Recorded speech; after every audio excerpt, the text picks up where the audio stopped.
Meron bang pumasok na balita na si Baste Duterte sinuspende? Kapag kaganyan ho yan, mga kababayan, iyan ho ay patungkol malamang doon sa usaping laban kontra droga, mga bossing. No, ni Baste Duterte na 3 araw, 7 ang tegi. Ayan, okay. So, umpisahan ho natin ang talakayan natin, mga kababayan. Dito po, si Inday Sara Duterte pala, may banat dito kay Cheese Escudero ho, mga kababayan. Say cheese! Oh. Kasi po, kahapon o kaninang umaga lang po, bumanat si Cheese Escudero kay BP Sara, mga kababayan. Junski, shoutout sa iyo, Junski Kikoy. No? Bumanat kay BP Sara, si Senate President Cheese Escudero, mga bossing, ng ano po, sabi, imbis na ikaw puro paninisi sa gobyerno, aba, tumulong ka na lang dapat, no? Dahil po ang ating Vice Presidente, madami hong sinasabi na kesyo, ganito, bakit yung gobyerno ni Marcos Jr. Binabaha pa din. Oh, bumanat naman po si Senate President Cheese Escudero, mga kababayan. Ano ang sabi? Ang sabi nako, yung baha na yan hindi nga inayos ng iyong ama yan Oh, 6 na taon nanunungkulan ang iyong ama. Pero hindi inayos yung baha o walang nangyari dun sa baha, no? Sa problema sa baha ng Pilipinas. O yan, nagkabanatan na po, mga kababayan. So ngayon ko lang napansin, mga bossing, may pasimpleng banat na pala din ang ating Vice Presidente kay Cheese Escudero, mga kababayan.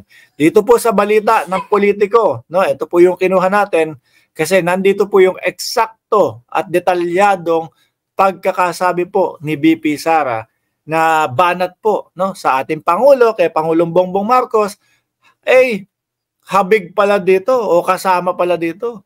Dali din pala dito si Senate President Cheese Escudero, mga kababayan.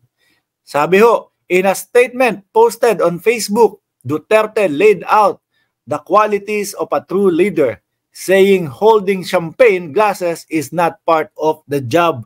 Kung natatandaan nyo ho, mga kababayan, meron hong pagtitipon na nangyari, at pagkatapos po, ang alam kong istorya nito,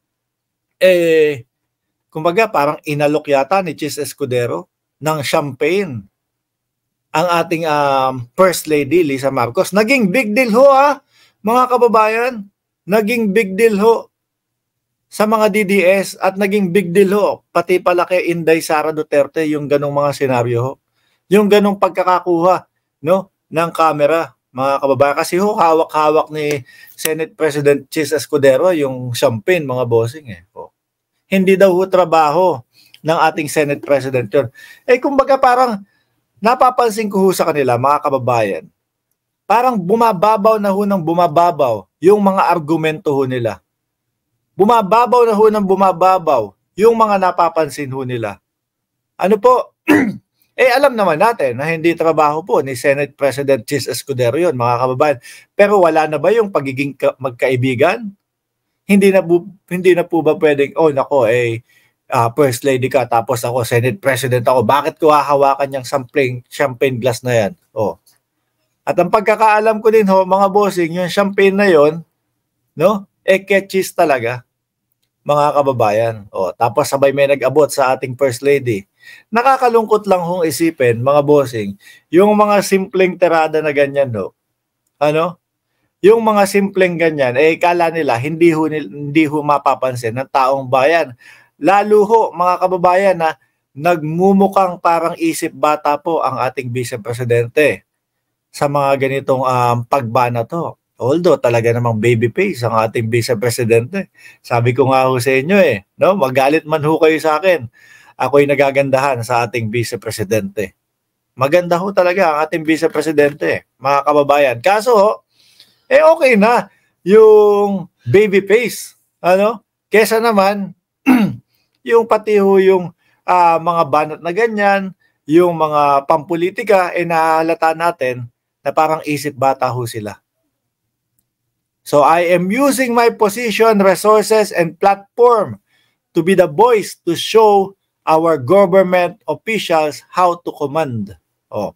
She went on a state that leadership is about faithfulness to the oath of the office and service of the Filipino. Ang ating Vice Presidente nga hanggang ngayon po, no comment pa din po, no, sa sinisigaw ng taong bayan. BP, ano ang stand mo sa West Philippine Sea? Hanggang ngayon, no comment pa din po. Kaya mapapansin mo, lahat yata ng banat nila, no, sa ating presidente, nagbubumerang ho sa kanila. Mga bossing. Ito yung mismong banat. No? Leaders should only say one thing, that it is done. Leaders should not be motivated by cash. Cookie? Cookie na lang, no? Or champagne. And most certainly, leaders should not be made to hold champagne glasses. Ako ho ay naniniwala, mga kababayan, yung parte ho ng pagkakahawak o yung paghawak, simpleng paghawak ni Senate President Chis Escudero ng champagne na yun, wala akong kinalaman talaga yun. No? Wala na lang ho silang maibutas, mga kababayan. Wala na lang ho silang mai-issue. Ubus na. No? Simula sa bangag, simula sa hindi nagbabayad ng tax, merong lumabas na Kalbong Morales. Kalbong Morales na si Kalbong Morales, favorite na magbalik-balik ng EDSA kahit mag-isa lang siya. No? Tapos meron naman ngayon yung binag naman. Paubos na ho ng paubos. Kaya ngayon, gustong pagmukain, tingnan mo yung mga yan. Trabaho ba ng isang Chis Escudero yan? Trabaho ba ng Senate President yan? Na humawak ng champagne glass ng First Lady? Baga parang wala nang pagkakaibigan, wala nang pagiging makatao, kung ano po yung the best word na dapat gamitin dyan, parang gusto nila, tinatanggal na. Pag ikaw ay isang government official, hindi mo dapat ginagawa yan. Tao lang ho naman tayo, mga kababayan. Di ho ba? Sabi ni Modesto Mostoles, okay yan. Impeach na si Sara para malaman saan niya ginastos ang pera ng education. Naku po, iyan po yata yung mga tingin natin na posibleng tawag dito maging paano ba word nun? Maging dahilan ng kanyang impeachment. Ayan, pag-usapan ho natin yan, mga kababayan. Okay? So,